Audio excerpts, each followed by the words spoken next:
Hello বন্ধুরা, তোমরা সবাই কেমন আছো? আমি প্রিয়া। আজকে আমি চলে এসেছি চেন্নাইয়ের এই সুন্দর ব্রিজটা। দেখো সামনে সমুদ্রটা কি সুন্দর লাগছে। আজকে তোমাদের সাথে পুরো জায়গাটা ঘুরে দেখো আর কি কি আছে সব বলবো, পুরো ভিডিওটা দেখতে। তো ফাইনালি চলে এলাম বন্ধুরা। আগে আমরা কি কি দেখেছি সেটাই তোমাদেরকে দেখাই।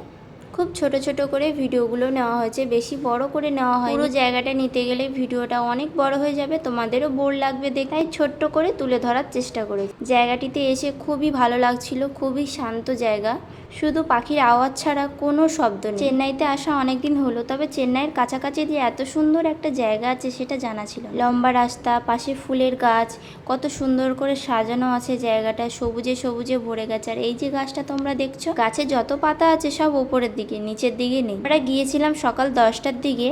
দুপুরের পর প্রচুর মানুষ আসা যাওয়া করে। আমাদেরকে দেখানো হয়নি, এই প্রথম দিকে এইটা ছিল, আমরা প্রথমে দেখেছিলাম।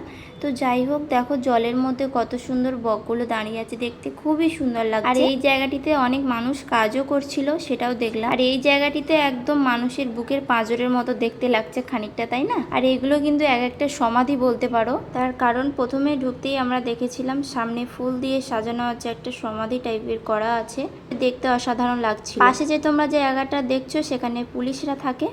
তো দেখো, আর আমাকে কেমন লাগছে অবশ্যই কমেন্টে জানিও। আমি খুব সাদামাটা হয়েই গিয়েছি। আর এটাই হলো সেই ব্রিজের প্রথম জায়গা। তুমি চেন্নাই ব্রিজের ভিডিও দেখতে গেলেই কিন্তু এই সিনারিটা, কোনটা বলো তো? এই ঘোড়াটা, তার দুটো বড় বড় ডানা আছে। ফাইনালি সমুদ্রে চলে এলাম। দেখো বন্ধুরা, কত জোরে জোরে ঢেউ উঠছে আর সবাই খুব আনন্দ করছে। আর সত্যি কথা বলতে কি, আমার সমুদ্রে প্রচন্ড ভয় করে, জল জিনিসটাই আমার খুব ভয় করে। সত্যি কথা বলতে সমুদ্র দেখলে আমার খুবই ভয় করে। ঢেউগুলো দেখলে মনে হয় যেন আমাকে টেনে নিয়ে যাবে, তাই আমি দাঁড়িয়েই ছিলাম এক জায়গাতে।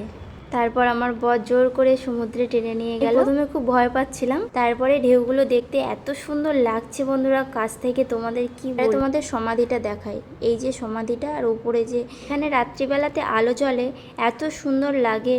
আমাদেরকে দেখাতে পারবো না, তার কারণ আমরা রাত্রি পর্যন্ত ওখানে ছিলাম না। আর এই জায়গাটি নতুন লাগছিল তাই দেখলাম।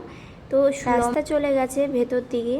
তো এখানে আশেপাশে ছবি দেওয়া আছে, কে কোন জিনিসটি আবিষ্কার করেছিল, যেমন ট্রেনকে আবিষ্কার, তার সাথে মেট্রো, আমি এখানে লেখা আছে। সারাদিন গরমে গরমে ঘুরে এই জায়গাটিতে একটু এসির হাওয়া পেয়ে যেন শরীরটা ঠান্ডা হয়ে গেল। তবে কোনো জায়গায় হইচই নেই, পুরো শান্ত পরিবেশ। আর এই জায়গাটিতে এসে আমরা কয়েকটা ছবিও তুলে নিয়েছিলাম। এবারে ফেরার পথে চলো আরেকবার সমুদ্রের দিক থেকে ঘুরে আসা যাক। এই যে তোমরা দোকানগুলো দেখছো, এখানে কিন্তু বেশিরভাগ জিনিসই ঝিনুক দিয়ে তৈরি। পুরোপুরি ভিডিওটা দিতে পারিনি, আমার ফোন এসেছিল। আবারও আমরা সমুদ্রে চলে এসেছি, ঢেউয়ের আওয়াজটা শুধু।